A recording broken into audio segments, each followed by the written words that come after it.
Using his newly acquired pack of timber wolves, William spent the night exploring the forest and expanding his numbers. Leshian's remark about the Talamnath potentially escaping the forest and attacking his people resonated with him. So before returning home, William intended to make the forest a bit safer by bringing the monsters most infamous for assailing travelers under his heel.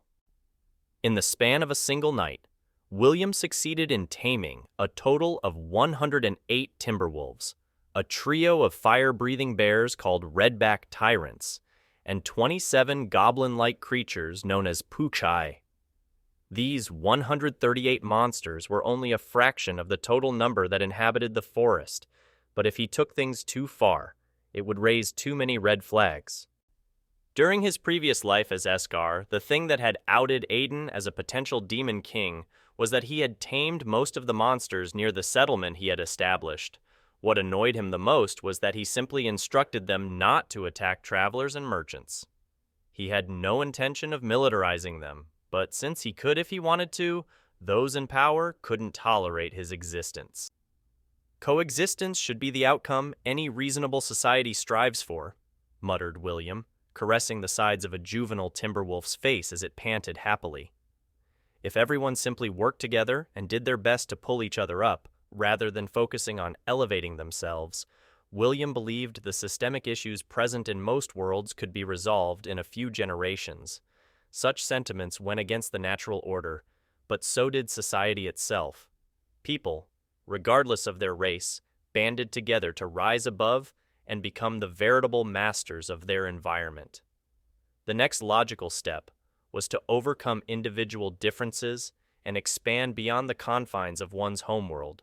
Yet, more often than not, society went in the opposite direction, weaponizing culture and gatekeeping to ensure the sanctity of their ideals at the expense of progress. Unfortunately, William, or more accurately, Aiden, wasn't incapable of understanding why people stressed over their differences. The fear of being isolated was a powerful motivator, and because people were born into different circumstances and societal standings, those in power were under a great deal of pressure to maintain the status quo, while those born under a less fortuitous star endeavored to rise above their circumstances, often at the expense of others. Without a sufficiently inciting incident or a catalyst to promote change, it took generations to implement meaningful change. That was much too long for most people, especially those in dire straits. So, rather than trying to fix things, everyone did their best to make the most of their situation. People just wanted to be happy, or, at the very least, ease the suffering imposed upon them by life itself. With such thoughts in mind, William gradually drifted to sleep, encircled and protected by the monsters he had tamed. While he dreamed, he couldn't help imagining how things could be if he simply used his power to bring everyone under his influence. It would surely make things much easier for him, but as he believed free will was the most fundamental right of those who had attained sapience or self-awareness, William refused to become a hypocrite by depriving that right from others. Though he was tempted to wait for his mother and Alfie to retrieve him, William ultimately returned home on the eve of the 6th day, entering the castle via a secret passage connected to his room. "Welcome back, young master," said Therese, waiting for William in the panic room connecting to the passage, located behind a large portrait of his family. "Have you been waiting here all this time?" asked William, replacing the panel he had removed to gain access to the room. "Not the entire time," replied Therese, smiling as she explained. "We know how much you relish your freedom, so we expected you to arrive between tonight and noontime tomorrow. Has Master Leshian already departed?" asked William. Exhaling a faint, exasperated sigh through her nose, Therese responded, "Indeed, though before she departed, she entrusted us with a message. She wanted us to tell you that she is prohibited from entering the capital, so even if you were to prepare a room, she wouldn't be able to occupy it." Surprised by the revelation, though he could imagine the reasons, William raised his brows and questioned, "Master is prohibited from entering the capital? For what reason?" "There are several, but the main reason is that she makes many demons nervous," explained Therese. "I see," muttered William, smiling wryly as he understood the problem. Leshian had never gone into detail about her past or what she had done before becoming his martial instructor, but it was fairly well documented that she had a deep resentment toward demons. She wouldn't slaughter just any demon that crossed her path, but those who exploited others or abused their hereditary contract magic to force people into servitude had little hope of survival once she learned of their crimes. The demons must have quite a bit of influence in the capital if they were able to bar Leshian's entry, concluded William. However, as he preferred to withhold judgment until he had taken stock of a situation personally, he didn't immediately assume the decision was rooted in corruption, even if it was very likely. Deciding to change the topic, William smiled and stated, "I would like to take a bath. Please have it prepared by the time I return from the aviary." Closing her eyes and bowing respectfully, Therese replied, "I shall have Riza and Amira prepare it immediately." "Excellent," said William, nodding in approval, "but inform them I will be bathing alone from now on. I'm competent enough to survive alone amid a forest of monsters. I can bathe myself." "Are you certain?" asked Therese. "When am I not?" countered William, his smile broadening. His situation gave him free rein to do whatever he pleased with his maids and others in his employ. It was even expected for him to do so.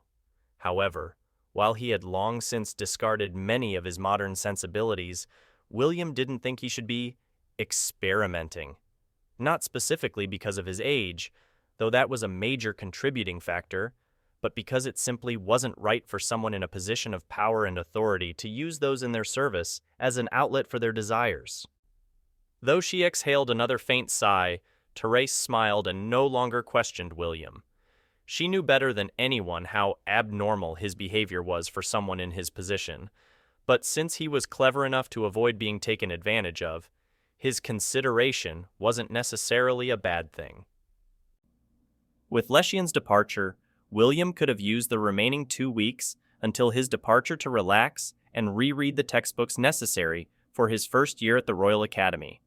Instead, he dutifully practiced with various weapons from 5 to 9 a.m. before eating breakfast and heading to the aviary to attend Eilbe and the other Gryphons.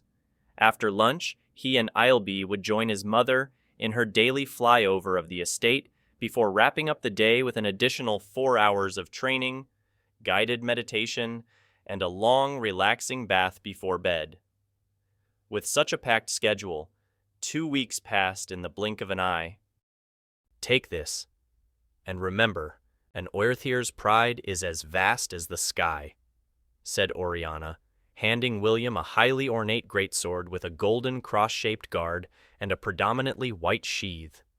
It could certainly be used as one, but its true form was a lance intended to be used from the back of a Gryphon.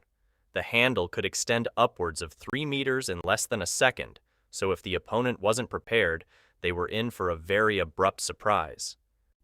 Recognizing the spear as Oriana's personal weapon, Dazabog, William accepted it with mixed feelings. He was touched, but even though he was her biological son, he didn't feel he fully deserved Oriana's adoration and love.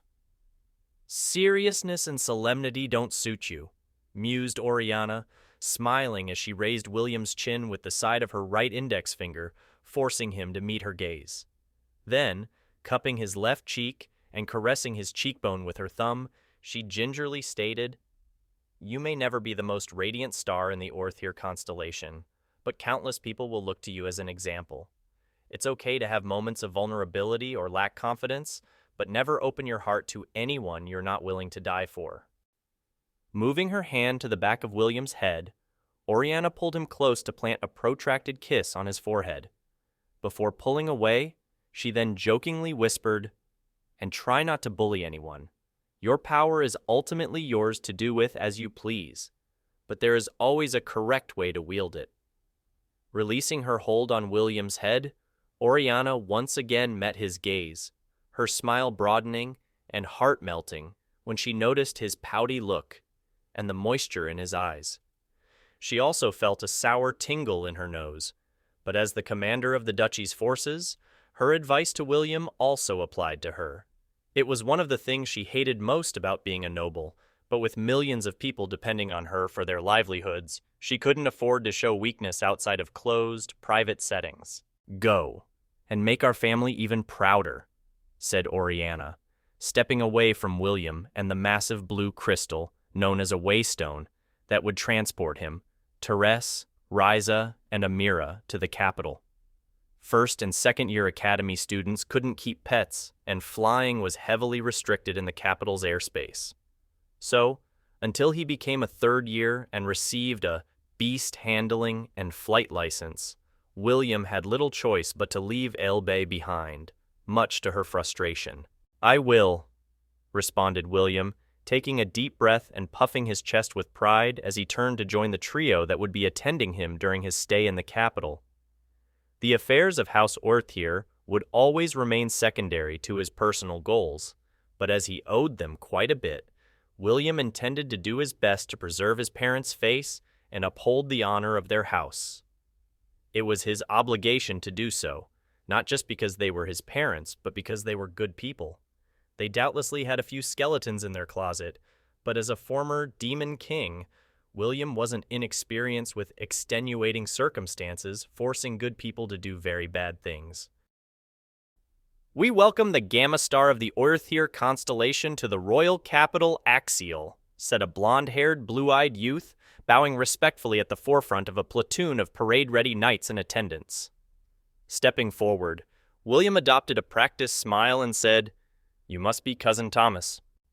Nodding in affirmation, Thomas responded, "Indeed, and my father, Lord Andralius, is looking forward to meeting you," while gesturing toward the entrance of the secure, circular chamber they were standing in. Access to waystones was, unsurprisingly, heavily restricted, but they were also vital to the flow of goods in and out of Axial, so even the esteemed relatives of a ducal house couldn't afford to tarry.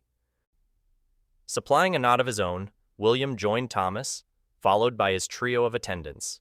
Then, under the escort of the knights, they made their way out of the terminal, giving William his first taste of the disparity between his family's estate and the capital.